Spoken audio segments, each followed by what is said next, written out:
Hi hello എല്ലാവർക്കും റാണീസ് റെസിപ്പിയിലേക്ക് സ്വാഗതം. പിന്നെ ഞാനിവിടെ ഉണ്ടാക്കുന്നത് ദിവാലി സ്പെഷ്യൽ മിൽക്ക് ബർഫിയാണ്. ഇത് 3 ഇൻഗ്രീഡിയൻസ് കൊണ്ടാണ് ഈ ബർഫി ഉണ്ടാക്കുന്നത്. ഇത് സിമ്പിളായിട്ട് ഉണ്ടാക്കാൻ പറ്റുന്നതാണ്. അപ്പോൾ എല്ലാവരും ഇത് ഉണ്ടാക്കി നോക്കണം. ഇതെങ്ങനെ ഉണ്ടാക്കുന്നതെന്ന് നോക്കാം. അതുപോലെ എൻ്റെ ചാനൽ ഇഷ്ടപ്പെടുകയാണെങ്കിൽ ലൈക്ക് ചെയ്യണം, ഷെയർ ചെയ്യണം, സബ്സ്ക്രൈബ് ചെയ്യണം. സബ്സ്ക്രൈബ് ചെയ്യുമ്പോൾ ഓൾ എന്ന ഓപ്ഷൻ എനേബിൾ ചെയ്യണം. ഓൾ എന്ന ഓപ്ഷൻ എനേബിൾ ചെയ്താലേ ഞാൻ ഇടുന്ന വീഡിയോയുടെ നോട്ടിഫിക്കേഷൻ കിട്ടത്തുള്ളൂ. അപ്പോൾ നമുക്ക് റെസിപ്പിയിലേക്ക് പോയാലോ. അതിന് വേണ്ട ingredients: 1.5 cup milk powder, 1 cup പാല്, 1/2 കപ്പ് പഞ്ചസാര, 1/4 കപ്പ് നെയ്യ്, ഡെക്കറേഷന് വേണ്ടി പിസ്ത. നമുക്കിതെങ്ങനെ ഉണ്ടാക്കുന്നതെന്ന് നോക്കാം. ആദ്യം ഒരു ബൗളെടുത്ത് അതിലേക്ക് മിൽക്ക് പൗഡർ ഇട്ട് കൊടുക്കാം, പഞ്ചസാര ഇട്ട് കൊടുക്കാം, പാലൊഴിച്ച് കൊടുക്കാം. നന്നായി മിക്സ് ചെയ്തെടുക്കണം.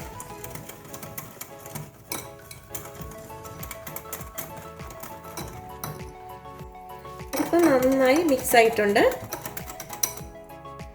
നമുക്കിനി ഒരു പാൻ വെച്ച് അതിലേക്ക് ഇത് ഒഴിച്ചു കൊടുക്കാം.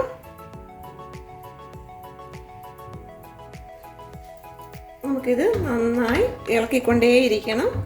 ഇത് കുറുകി ഒത്തി കൺസിസ്റ്റൻസി ആവുന്ന വരെ കൈ എടുക്കാതെ ഇളക്കിക്കൊണ്ടേയിരിക്കണം. ഇത് നമുക്ക് വെയിറ്റ് ചെയ്യാം.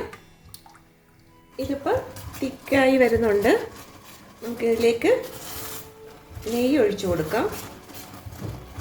ഈ കൺസിസ്റ്റൻസി ആകുമ്പോഴത്തേന് നെയ്യ് ഒഴിച്ചു കൊടുക്കണം.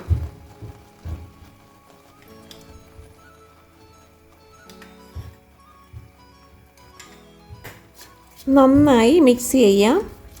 നന്നായി തിക്കായി ഈ പാനിൽ നിന്ന് വിടുന്ന പരുവാകുന്ന വരെ ഇളക്കിക്കൊണ്ടിരിക്കാം. ഇതിപ്പം റെഡി ആയിട്ടുണ്ട്. പാനിൽ നിന്നൊക്കെ വിട്ട് ഈ പരുവാകുമ്പോൾ നമുക്ക് മാറ്റാം. നമുക്കിതൊരു ട്രേയിലേക്ക് ഒഴിച്ചു കൊടുക്കാം. നമുക്കിത് ഒഴിച്ചു വെക്കുന്ന ട്രേയിലേക്ക് കുറച്ച് നെയ്യ് ഉരുട്ടി കൊടുക്കാം.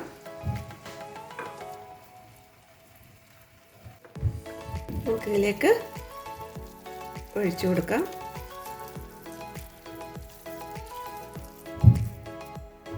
ഇങ്ങനെ പരത്തി കൊടുക്കണം.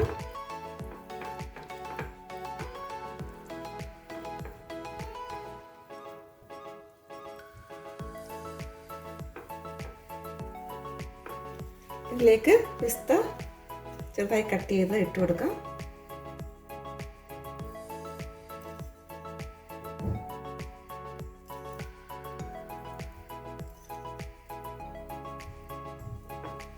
ഒന്നുകൂടി പ്രസ് ചെയ്ത് കൊടുക്കണം.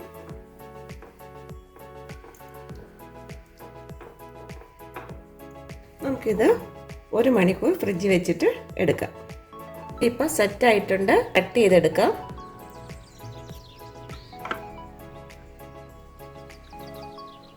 സോഫ്റ്റ് ആൻഡ് ടേസ്റ്റി ആയിട്ടുള്ള മിൽക്ക് ബർഫി ഇവിടെ റെഡി ആയിട്ടുണ്ട്. ഇത് സിമ്പിളായിട്ട് ഉണ്ടാക്കാൻ പറ്റുന്നതാണ്. എല്ലാവരും ഇത് ഉണ്ടാക്കി നോക്കണം. ഉണ്ടാക്കി നോക്കിയിട്ട് ഫീഡ്ബാക്ക് അറിയിക്കണം. എല്ലാവർക്കും ഇഷ്ടപ്പെട്ട ലൈക്ക് ചെയ്യണം, ഷെയർ ചെയ്യണം, സബ്സ്ക്രൈബ് ചെയ്യണം. എല്ലാവർക്കും ഹാപ്പി ദീപാവലി.